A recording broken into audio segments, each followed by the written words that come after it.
Selamat datang di Beetle Channel, semoga kita bahagia. Jangan lupa subscribe, like, komen dan share agar channel ini semakin berkembang. Terima kasih. Bab 1338. Kelvin mulai merasa menyesal ketika mendengar ini. Dia tidak menyesal mengganggu Jasper, tetapi tidak mencapai apapun dari hal-hal buruk yang telah dia lakukan. Inilah yang dia rasakan paling marah. Sudah terlambat sekarang untuk mengatakan semua ini, dan hal terpenting bagi Kelvin adalah membuat rencana bagaimana dia bisa melarikan diri. Kau tidak akan berani menyakitiku, Jasper. Pen telah bersama Anda selama bertahun-tahun, dan Anda akan mengabaikan sejarah yang Anda berdua bagikan. Apakah kamu bahkan manusia? Jasper terkekeh kesal mendengar kata-kata Kelvin. Abaikan sejarah yang kita bagi. Kebaikan saya kepada Anda adalah apa yang memberi Anda begitu banyak keberanian untuk melakukan apa yang Anda lakukan hari ini. Julian segera menegakkan punggungnya ketika dia mendengar Jasper berteriak memanggilnya dan menjawab, "Di sini." Apakah ada cara yang tidak bisa dilacak untuk membuatnya sangat menderita? Julian memandang Kelvin, yang menyerupai tikus panik yang ditangkap oleh kucing, dan menjawab, "Ada." Dan lebih dari 10 metode pada saat itu. Bagus. Saya ingin dia mencoba semuanya. Tatapan Jasper dingin. Dia mengatakan bahwa saya mengabaikan kebaikan yang diberikan kepada saya sebelumnya. Jadi, biarkan dia mengerti apa artinya mengabaikan masa lalu. Pertahanan psikologis terakhir Kelvin gagal ketika dia melihat Julian mengulurkan tangan ke arahnya. Dia pernah mengalami serangan Julian sebelumnya. Seperti film-film aksi di drama televisi, dia tidak menemukan keinginan untuk melawan Julian. Dia ditakdirkan untuk mati begitu dia diserahkan ke tangan Julian. "Tunggu, Jasper, tunggu!" Kelvin berteriak panik. Ekspresi Jasper dingin dan tidak terpengaruh. Siapapun yang berani menyerang kekasihnya akan disingkirkan dengan tegas. Ini agar mereka tidak menyebabkan masalah lagi di masa depan. Bahkan jika itu adalah Tuhan itu sendiri, Jasper masih akan membalikkannya. Apalagi Kelvin. "Jasper, aku melakukannya karena aku diperintahkan." Kelvin berteriak panik tepat ketika Julian meraih kerahnya dan hendak menyeretnya pergi. Kalimat ini membuat Julian membeku juga. Jasper menatap Kelvin dengan dingin dan berkata, "Kamu hanya akan berakhir dalam situasi yang lebih tragis jika kamu berbohong padaku." Kebencian muncul di wajah Kelvin, tetapi dia tidak berani bertindak. Dia mengatupkan rahangnya dan berkata, "Aku sudah dalam kondisi yang menyedihkan. Kenapa aku harus berbohong padamu? Aku bisa memberitahumu siapa dalangnya, tapi kamu harus berjanji untuk tidak menyakitiku. Saya tidak peduli tentang pergi ke penjara, tetapi saya tidak akan mengatakan sepatah kata pun jika Anda menyiksa saya. Kamu tidak dalam posisi untuk bernegosiasi denganku sekarang." Jasper memandang Kelvin dan berkata dengan acuh tak acuh, "Ceritakan semua yang Anda ketahui dan saya mungkin mempertimbangkan untuk berbelas kasih. Tapi jika kamu mencoba berbohong atau menyembunyikan sesuatu dariku, percayalah, aku masih punya cara untuk membuat hidupmu seperti neraka bahkan setelah kamu di penjara." Sebagai seseorang yang pernah berada di dalam, saya yakin Anda tahu seperti apa penjara dunia itu. Yang saya butuhkan hanyalah sedikit uang, dan orang-orang di dalamnya akan melakukan hampir semua hal. Kelvin tampak ketakutan saat mendengar Jasper. Memang, setelah berada di penjara sebelumnya, Kelvin tahu bagaimana bagian dalam penjara adalah dunia yang sama sekali baru. Pejuang terbaik adalah raja di penjara, perkelahian dan penindasan terhadap yang lemah adalah kejadian sehari-hari. Selama tidak ada yang terlalu mengerikan terjadi, penjaga penjara juga tidak peduli. Kelvin bergidik memikirkan itu dan memberitahu Jasper semua yang dia tahu. Itu Fabian. Kelvin kemudian melanjutkan untuk memberitahu Jasper tentang bagaimana dia dan Fabian berhubungan dan proses di mana Fabian memberikan perintah kepadanya. Bab 1339. Jasper, Aku mengakui bahwa aku membencimu sampai ke tulangmu dan aku ingin kamu mati, tetapi kamu harus percaya bahwa Fabian adalah orang yang benar-benar memerintahkanku untuk melakukan ini. Dia bahkan mengajari saya cara mengotak-atik rem. Bagaimana lagi saya tahu bagaimana melakukan sesuatu seperti itu? Seolah takut Jasper tidak akan mempercayainya, Kelvin menjelaskan dengan tulus. Jasper menjawab dengan tenang, saya tahu bahwa Anda mengatakan yang sebenarnya ketika Anda mengatakan itu adalah Fabian. Kelvin menghela napas lega. Dia memang berencana untuk menyembunyikan kebenaran atau berbohong kepada Jasper, tetapi dia memikirkannya dan menyadari bahwa tidak mungkin Fabian bersedia menyelamatkannya sekarang. Karena itu masalahnya, maka dia mungkin juga memberitahu Jasper semuanya sebagai imbalan atas keselamatannya. Setidaknya dia akan dikirim ke penjara dengan aman sekarang. Setelah berada di penjara sekali, Kelvin tidak keberatan kembali. Namun, dia peduli apakah dia dibawa masuk atau apakah dia bisa berjalan sendiri. Jul, laporkan dia ke polisi dan biarkan mereka menanganinya. Kelvin hampir menangis karena kegembiraan ketika dia mendengar Jasper. Setelah Julian membawa Kelvin pergi, Jasper duduk di kursi kantor dengan wajah serius. Fallon mengamati situasi dan meninggalkan kantor juga, tetap diam sepanjang waktu. Dia tahu bahwa dia tidak lagi dibutuhkan di sini. Wendy tinggal. Dia berjalan ke arah Jasper dan berjongkok untuk meletakkan wajahnya di punggung tangannya saat dia berkata, "Jangan marah lagi. Aku baik-baik saja sekarang, bukan?" Jasper terkekeh, awan suram di atasnya menghilang, dan dia menarik Wendy ke atas. Mengabaikan napas dan rasa malunya, dia menariknya ke bawah untuk duduk di pangkuannya. Aku hanya takut dengan apa yang mungkin terjadi. Jasper memeluk Wendy dan berkata, bagaimana jika Fallon tidak mengetahuinya? Bagaimana jika sesuatu terjadi padamu? Aku bisa mencabik-cabik musuhku dan itu tetap tidak akan membawamu kembali padaku. Wendy menegur, omong kosong, tidak akan terjadi apa-apa padaku. Ya, omong kosong. Jasper tersenyum. Bagaimanapun, Wendy bukan hanya gadis biasa. Sementara dia takut bagaimana jika insiden itu sudah berlalu, dan dia sudah membiarkannya pergi dan melanjutkan. Fabian sangat kuat. Anda harus menanggung ini sedikit lebih lama. Wendy memberitahu Jasper dengan serius. Sekarang bukan waktunya bagimu untuk berbalik melawannya. Jasper memberinya senyum kecil, jangan khawatir. Saya tahu batas saya. Wendy cemberut saat mendengar Jasper. Dia tahu bahwa setiap kali Jasper memasang ekspresi ini atau mengatakan sesuatu seperti ini, itu berarti dia sudah membuat keputusan. Lebih sering daripada tidak, pria itu tidak berubah pikiran. Karena itu, Wendy tidak berlama-lama pada topik itu dan berkata dengan lembut, kalau begitu aku akan kembali bekerja dulu. Berjanjilah padaku kau tidak akan marah lagi. Oke, Jasper memperhatikan Wendy meninggalkan ruangan. Sesaat setelah pintu kantor ditutup, kesunyian tiba-tiba dipecahkan oleh suara keras dari cangkir teh yang pecah. Julian membuka pintu kantor setelah menyelesaikan bagiannya hanya untuk melihat Jasper duduk diam dan sendirian di belakang meja kantor. Jul, cari tahu siapa lagi yang dimiliki Fabian di Nouritus City. Dia harus memiliki laki-laki di sini, menemukan mereka semua, tuntut Jasper. Baik, Julian mengangguk dan pergi dengan tenang. Setelah Julian pergi, Jasper meraih telepon kantor dan menelepon nomor yang dia dapatkan dari Henry sejak lama tetapi tidak pernah dihubungi. Sesaat kemudian, panggilan tersambung.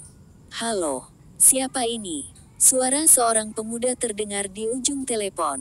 Fabian Atticus, Anda telah menargetkan saya baik secara rahasia maupun terbuka berkali-kali, tetapi Anda benar-benar membuat saya marah kali ini. Bab 1340. Fabian pasti terkejut mendengar kata-kata Jasper, karena dia terkekeh setelah beberapa saat terdiam. Jasper Line, Fabian berbicara dalam bahasa Sumerish standar. Saya sudah lama menunggu panggilan ini. Jika saya tahu melakukannya akan membuat Anda bertindak begitu marah, saya sudah melakukannya sejak lama. Jasper menyipitkan matanya dan menjawab, setuju, melakukan itu juga akan membuatmu terbunuh lebih awal. Haha, tahukah kamu, Jasper? Saya sudah bertanya-tanya tentang Anda dan saya mendapat 2 deskripsi yang sangat ekstrim. Beberapa orang mengatakan bahwa kamu gentleman dan baik hati. Tapi ada yang bilang kamu tidak berperasaan, brutal, dan kejam. Jasper menjawab dengan acuh tak acuh, yang pertama adalah temanku, dan yang terakhir adalah musuhku. Jadi, apa yang saya lihat sekarang adalah Jasper yang tidak berperasaan, brutal, dan kejam. Fabian tertawa. Dia sepertinya sangat mengagumi kemarahan Jasper. Nada bicara Jasper tiba-tiba berubah tenang dan dia berkata, Fabian, panggilan hari ini bukan untuk melampiaskan amarahku. Karena kami berdua tahu betapa tidak ada gunanya itu. Tentu saja, itu juga bukan untuk berdamai. Mungkin masih ada kemungkinan untuk rekonsiliasi sebelum hari ini, tetapi tidak ada jalan untuk mundur mulai saat ini dan seterusnya. Antara kamu dan aku, hanya satu yang akan tetap berdiri. Klaim Jasper membuat Fabian marah. Jasper lain. Perhatikan nada bicaramu, siapa kamu sampai mengatakan hal seperti itu? Siapa saya? Dan siapa Anda? Jasper mengernyitkan alisnya, sudut matanya dipenuhi amarah yang jarang terlihat pada dirinya. Hahaha, Fabian tertawa terbahak-bahak.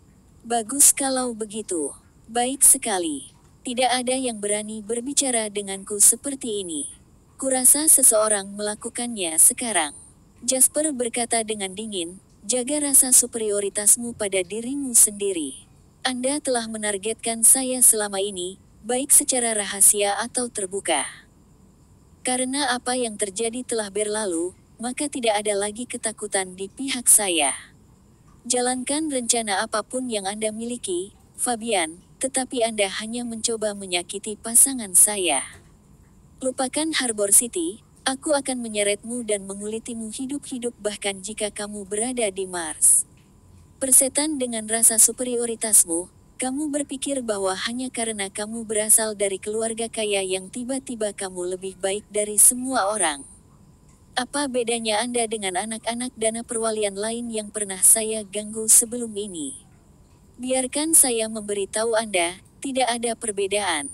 Anda berpikir bahwa Anda dapat dianggap sebagai orang yang licik karena Anda bersembunyi dalam kegelapan dan Anda dapat membuat rencana jahat. Ini sangat konyol, aku kasihan padamu. Tatapan Fabian sangat dingin setelah mendengar orang lain berbicara, baiklah, kalau begitu. Kemarilah, datanglah ke Harbor City dan biarkan aku melihat bagaimana rencanamu untuk mengulitiku hidup-hidup. Tunggu saja. Tidak akan terlalu lama sampai saat itu. Bip bip bip, Fabian mengepalkan ponselnya dengan sinis saat tatapannya menjadi sangat gelap. Mitch terlalu takut untuk berbicara saat melihat ekspresi Fabian.